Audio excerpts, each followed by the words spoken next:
Hello, I'm Robert Leahy. I have my PhD in philosophy of education from Cornell University, and I've been teaching in public schools and private schools for the last 40 years. Currently I teach in the teacher education department at Stetson University. I've worked with elementary school students in a gifted program that I developed called ASOP, Authentic Educating Summer Opportunity Program. And I've worked with middle schoolers and high schoolers, undergraduates and graduate students over the last 40 years. I've developed what I call authentic educating based on work from my major professor at Cornell, Bob Gowan, as he developed his book called Educating and his practical guide to learning called Learning How to Learn, which he published with Cambridge Press. My book, Authentic Educating, has to do with trying to look at one's philosophic perspective in education, and you can look at your philosophic perspective online at my website called AuthenticEducating.com.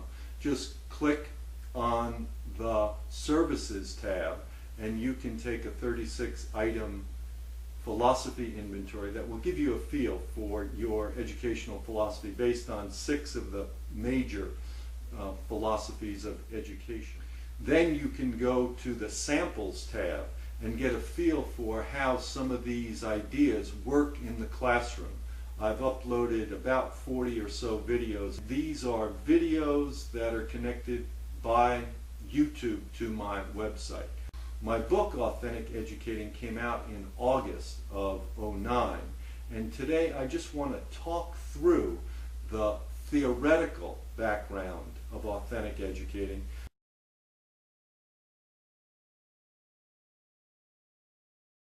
Existentialism talks about personal meaning and personal responsibility. Whether you believe in God or don't believe in God, you have to be responsible for yourself and work among people to come together to a collective harmony. When I talk about authenticity, that will begin to make sense to you.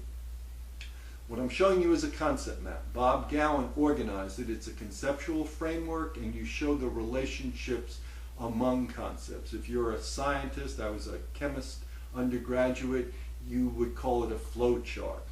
This part of it, with John Dewey's ideas of progressivism developed in the early 1900s, the issue is about democratic principles. My concern about a lot of existentialists are that they don't seem to have an allegiance to democracy.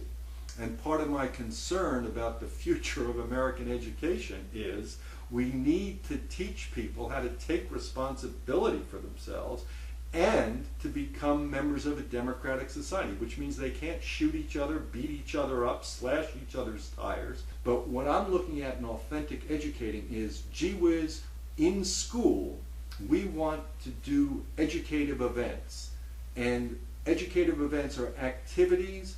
The tools that I'm talking about are called heuristic tools, learning tools that Bob Gowan developed in the 70s and 80s. And the concept map, which I'm talking you through here, and a thing called a V diagram, which I'll just mention. For now, a V diagram, looks like a V. So you have a question at the top and you aim towards something to answer the question, a V. And the event is what you answer the question using a conceptual framework and evidence and procedures to solve that problem. I'm looking at project-oriented things. I was a lifeguard at Jones Beach. The project was to save people from drowning. I have interest in pottery. So the project is, can I make a decent piece of pottery that I can use as a mug or a bowl or a planter? I also think we need to have personal and academic products. Personal products, personal journals, where kids talk about or write about their emotional experiences. What we used to do in Miss Brady's class in 7th grade back in, I would think the 50s or 60s, what did you do on your summer vacation? And you need to do this in 500 words. So there's a personal issue, but you have to do it in a coherent essay format or short story format. Academic products, when I was a chemistry major, we were trying to make things that had never been made before. We had to look at the research other people were doing and then take that research in our own direction. It's the same in art. My novel, Roof Over Love and Lust, I did my dissertation on Ernest Hemingway and Albert Camus. Ernest Hemingway's Nobel Prize speech is there, a great writer. But he also realized that writing is very difficult, and to be good is very hard. And so I'm looking at personal and academic products. We want our students to be competent in whatever field they select. I want my business majors to be successful businessmen. I want my biologists to be able to solve the oil spill in the Gulf. We don't know what's going to happen there. And I want my chemists, my geologists, to figure out why Iceland is spewing ashes all over Europe. How do we stop that? Can we get control of that? That depends on the commitment of educators to the future generations. This is developed from Bob Gowan's book, Educating. He talks about criteria of excellence in teaching. Very controversial issue. What makes an excellent teacher? How do you reimburse them for being excellent teachers in different ways than people who aren't as competent? Curriculum. What is the content of the curriculum? How do we analyze it to make sure that it's important chemistry for high school students? How do we talk about learning? How do we teach so that kids grasp the meaning of what we're teaching and then learn by actively reorganizing what they've learned in ways that they can take it, apply it to problems, and then start synthesizing new ideas? Very Bloom's taxonomy. Benjamin Bloom was a psychologist in the 50s and talked about the levels of intellectual space. Bob Gowan's V diagram is a tool to show you how to construct levels of intellectual space. Governance is the classroom interaction. Does the teacher yell at the children? Does the teacher engage the children in ways that they're active, interested, emotionally involved, etc.? That to me is key. We want the kids to feel like what they're doing is important to them, not just sit and do worksheets when they can fill in little bubbles on a Scantron with things they could care less about and they really don't remember within 24 hours after the test. All this, for me, connects to the idea of authenticity, and I'll talk about that in the next video.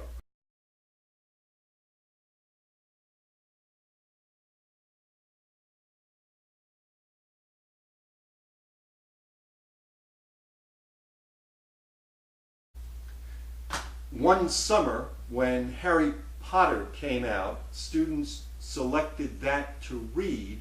They wrote a script based on reading the novel. They concept mapped the novel. They also V-diagrammed the movement of Harry Potter toward authenticity.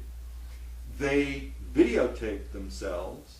They edited the video, and then they showed the video, the concept map, and the V-diagram to parents after a 30-hour, 2-week session. Very impressive to me. They had never concept mapped. They have never done V-diagrams. Certainly they hadn't videotaped and edited video, and they did it all in a few weeks. Very eager. Other students have done videos of the Velveteen Rabbit.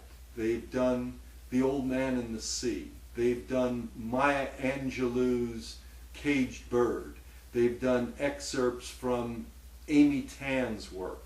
My feeling is that we need to guide students to understand different cultures, themselves as the person they are in their own culture, but how they can relate to other cultures.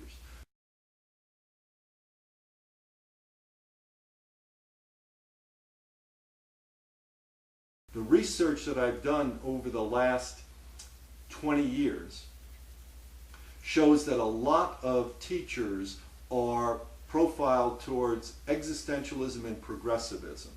And that's very different than simple preparation for standardized testing, which we as philosophers of education call essentialism. Back to basics and only the basics. I would like to see a blend of here's the basics, but here's authentic educating, and this will move you along. Thanks a lot. Hope to get you interested in the future of American education as authentic educating. Thanks a lot.